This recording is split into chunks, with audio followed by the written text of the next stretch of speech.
आज 2024 16 दिसंबर 2024। अब इस दिन जो है हम याद करते हैं 16 दिसंबर 1971, 1971। उससे पहले तकरीबन एक साल से बांग्लादेश जो ईस्टर्न पाकिस्तान होता था, इलेक्शंस के बाद वहाँ की अवामी लीग ने मेजोरिटी मिली थी, मगर उसको वेस्टर्न जो विंग था पाकिस्तान का, उसमें जुल्फ़िकार अली भुट्टो, वो उनको प्रधानमंत्री का नहीं देना चाहते थे पद। आर्मी भी नहीं देना चाहती थी, फौज भी, क्योंकि फौज में भी जो था पाकिस्तान की, उधर के आदमी का बोलबाला था। तो अत्याचार हुए बंगालियों के ऊपर, उनको वहाँ से भागना पड़ा अपनी जान बचाने के लिए। नंगे भूखे आए भारत में, और भारत ने को क्या करे, इंसानियत का तकाजा था, अपने आज शरण दी। मुझे याद है आज मैं 68 और से अगस्त 68 से दिसंबर 70 तक हसनापुर में था। वहाँ भी तकरीबन 1000 परिवार जो ईस्ट पाकिस्तान में खुलना डिस्ट्रिक्ट है, ट्राइबल है, बहुत गरीब आदमी वहाँ से आए थे। और मुझे वहाँ गवर्नमेंट का मई ड्यूटी लगाई थी, उनके लिए कैंप आर्मी से टेंट मंगाए, सप्लाई के खूंटे दिए उन्होंने, लेबर लगा के उनके टेंट घड़वाए 3 दिन के अंदर। टेम्प्रेरी सब इंतजाम किए, बल्ली लगा के बल्ब लगा दिए, लाइट के लिए, पानी के लिए पाइपलाइन डाल दी, जो हो सकता था 3-4 दिन में सब इंतजाम किया था। बहुत बुरी हालत थी, गैर इंसानियत उनके साथ हुई, हैवानियत हुई। जो अपना घर बार छोड़ के तभी जाता है। और उस टाइम हिंदुस्तान की इकोनॉमी कितनी थी, और 1 साल तक उनको जो आए थे उनको खाना पानी दिया, संरक्षण दिया, उनकी सेफ्टी दी, सिक्योरिटी दी। और उस टाइम जो प्रधानमंत्री थे इंदिरा गांधी, सारी दुनिया में गई कि भाई कुछ मदद करो, हम नहीं कर सकते, इतना हमारी कैपेसिटी नहीं है 1 करोड़ आदमी को संभालने की, हम उनको खिलाएं, आप कुछ कीजिए। कोई कुछ करना राजी नहीं, हाथ पे हाथ सब रखे, कोई कुछ नहीं करता, जिसके सर पर पड़ता है उसी को करना पड़ता है। तो इंदिरा गांधी ने बोल्ड डिसीजन लिया और पाकिस्तान से लड़ाई हुई। और पाकिस्तान की जो ईस्ट पाकिस्तान में सेना के कमांडर थे लेफ्टिनेंट जनरल नियाजी, उन्होंने 15 दिन की लड़ाई के बाद सरेंडर कर दिया। और जगजीत सिंह अरोड़ा,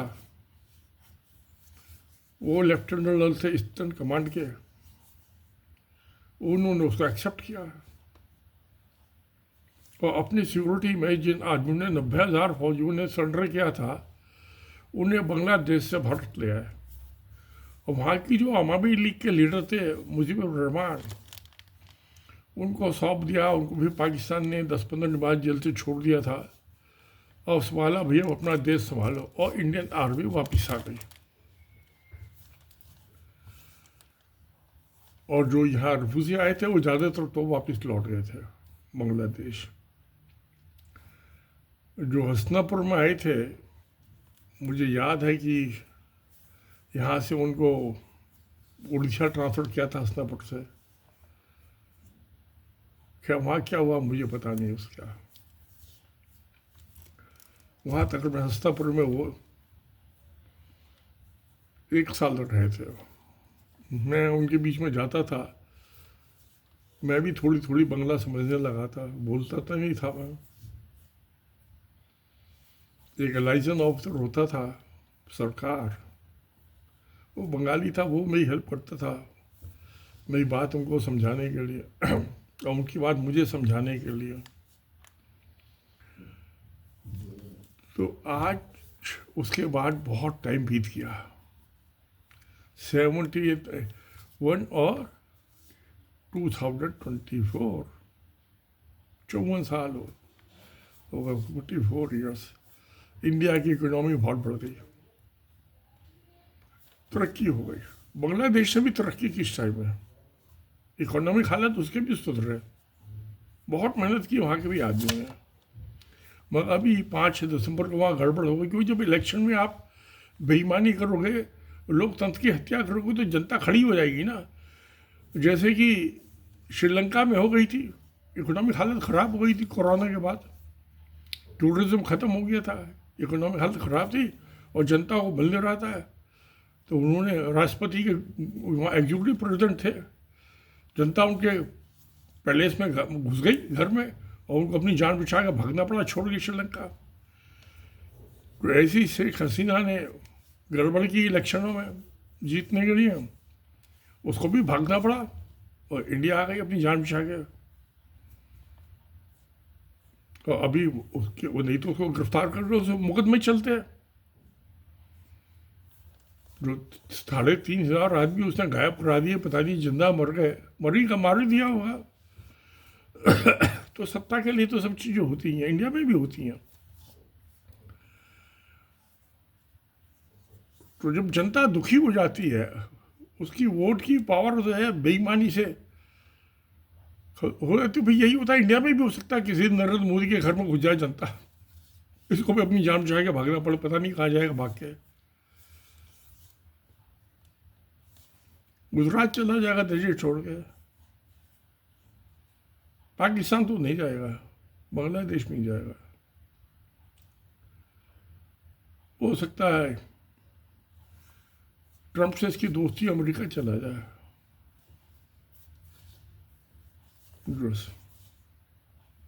खैर वो तो बात अलग है, जो होना है वो होता है, कुदरत का नियम है। तो अभी जो है, जब से नई सरकार आई है 8 अगस्त 2024 से, तो कुछ वो ये प्रोपेगेंडा चल रहा है इंडिया के अंदर कि वहाँ पे जो मुसलमान हैं वो हिंदुओं पर अटैक कर रहे हैं। मगर यहाँ एक भी गौरतलब है बात, यहाँ 2023 में सिटीजनशिप अमेंडमेंट एक्ट बना था और ये कहा गया भाई दुनिया में कहीं भी पाकिस्तान, बांग्लादेश, नेपाल, अफगानिस्तान, कहीं भी श्रीलंका, कहीं भी हिंदुओं पे अत्याचार होगा, परेशान होंगे, तो उनको हिंदुस्तान में हम लाकर बसा देंगे। अरे भाई वहाँ 1,30,00,000 आदमी हैं, 71 से अब तो इकोनॉमी भी बहुत डेवलप हो गई है, 3.5 3.5 ट्रिलियन की इंडिया की इकोनॉमी हो गई है। उस टाइम तो 1 ही ट्रिलियन की इकोनॉमी थी, 3.5 गुना हो गई।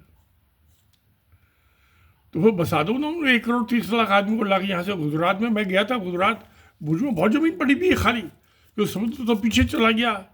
2000 पिछले 200 साल में वो समुद्र की ज़मीन खुद भी खाली पड़ी हुई है, उसमें कोई खेती नहीं हो सकती, लाके 1,30,00,000 आदमी गुजरात में बसा दो। नहीं, बसाना कुछ नहीं है, पर्पज जो है अब उसकी मदद करो, जैसे इंदिरा गांधी ने फौज भेज दी थी, वो भी नहीं करने के, क्योंकि नरेंद्र मोदी को डर है चीन का और यूएस का। लोग बाग ये कह रहे हैं कि ये सीआई जो क्या नाम है, यूएस की जो इंटेलिजेंस एजेंसी है CIA, इसने तख्ता पलट करवाया है श्रीलंका में भी, बांग्लादेश में भी। कुछ लोग कह रहे हैं कि चीन ने करवाया है, अब पता नहीं किसने करवाया किसने नहीं करवाया। इनका इंटेलिजेंस एजेंसी का तो गोरख धंधा वो ही जाने। बस वो मोदी की रॉ क्या कर रही थी, इंटेलिजेंस क्या कर रही थी, घास खा रही थी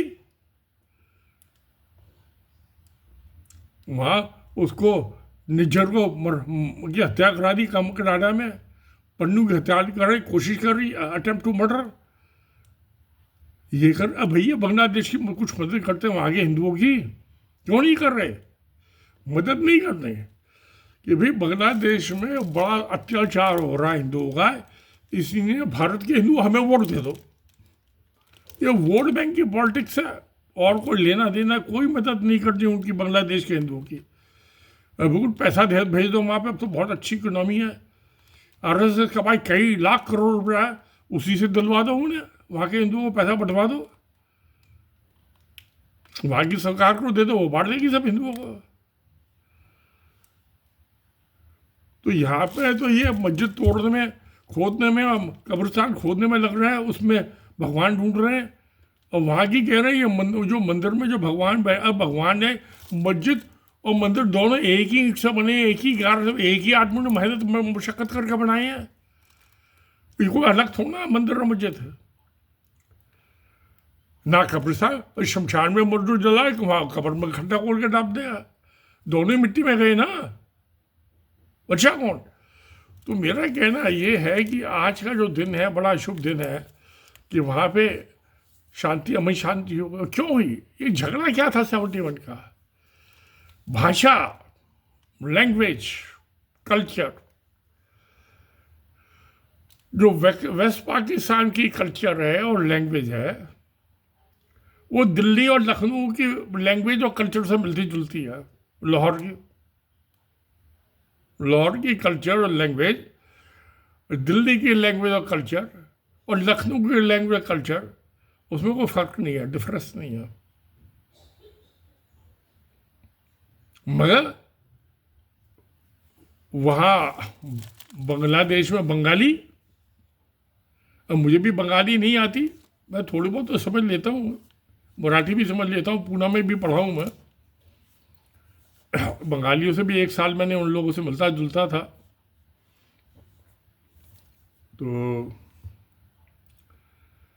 ये भाषा, ये बहुत बड़ी चीज़ है। ये लैंग्वेज और कल्चर की वजह से पाकिस्तान का डिवीजन हुआ, वेस्ट पाकिस्तान, और जो पाकिस्तान रह गया ईस्ट पाकिस्तान, जो बांग्लादेश बन गया। ये सारी दुनिया में ये हुआ है। यूरोप में 45 करोड़ 45 करोड़ की आबादी है पूरे यूरोप की, 30 कंट्री है, 30 भाषा के हिसाब से। भारत में भी जो 1956 में रिऑर्गेनाइजेशन जो स्टेट्स का एक्ट बना था वो भाषा के हिसाब से बना। तमिलनाडु एक तमिल लैंग्वेज की वजह से, केरला मलयालम, आंध्र प्रदेश तेलुगु, महाराष्ट्र महाराष्ट्र, गुजरात गुजराती।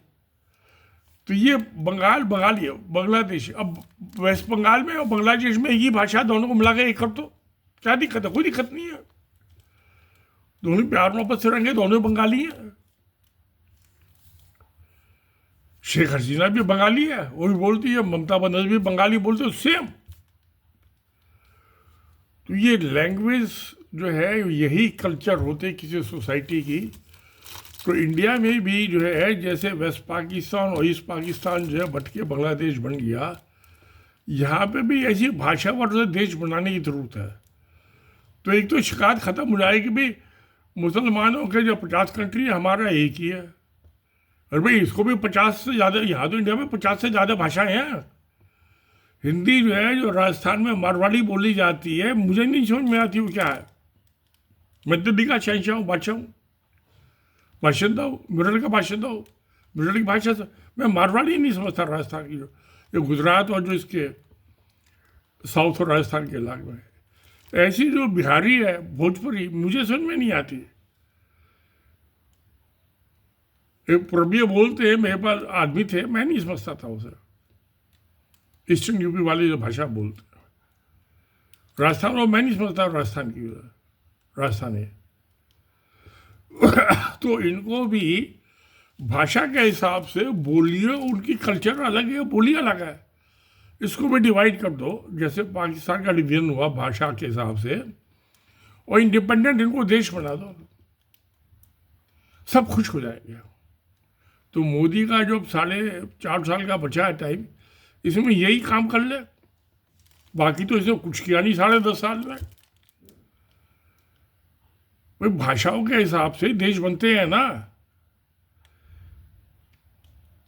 एक देश में 100 भाषाएं तो नहीं हो सकती ना, 50 भाषा भी नहीं हो सकती, जहाँ एक दूसरे की बात ही नहीं सुनता, भाषा ही नहीं समझ में आती। तो मैं कल जाऊंगा मुंबई सॉरी 1995 में तो मुंबई जो था मुंबई बन गया ना। तो मुंबई जाऊंगा कल 17 तारीख को, 5-7 दिन रह के वहाँ से दिल्ली चला जाऊंगा, लौट जाऊंगा बैक टू पवेलियन, जहाँ की सभ्यता में पला पड़ा हूँ, वो हूँ। अब 80 साल का होने लगा। तो मेरा कहना ये है कि सब जो है, अब ये सिर्फ वोट के अलावा और भी बहुत कुछ होता है। आप किसी को वो अत्याचार बहुत लंबे टाइम तक नहीं कर सकते। अब ये जो है मुसलमानों पे, जैसे वहाँ बांग्लादेश में कह रहे अत्याचार कर रहे हैं मुसलमान हिंदुओं पे, ऐसे हिंदू मुसलमान पर अत्याचार कर रहे हैं हिंदू पे। आप किसी बात करके देखिए, उसको मस्जिद जो है वो कहता है तो मस्जिद थी नहीं, कोई मुसलमान था ही नहीं हिंदुस्तान में। इनको ये पता नहीं है कि भाई हिंदुस्तान में जो मुसलमान आए थे 800 साल 1000 साल हो गया उनके आए में, यहाँ यहीं बस गए। हिंदुस्तान में जो आए वो यहीं बस का, यहीं का हो गया। जैसे कोई लड़की होती है, शादी होती है, जिससे शादी उसी के घर में आएगा उसी की हो जाती है, उसी को बच्चे पैदा करके देती है, उसी खानदान की हो जाती है। अपने मायके का को ताल्लुक नहीं बचता, उसको भूल जाती है। अब कुछ 10 दिन को चली भी जाएगी अपने मायके को, उसको पिया का घर याद आने लगेगा।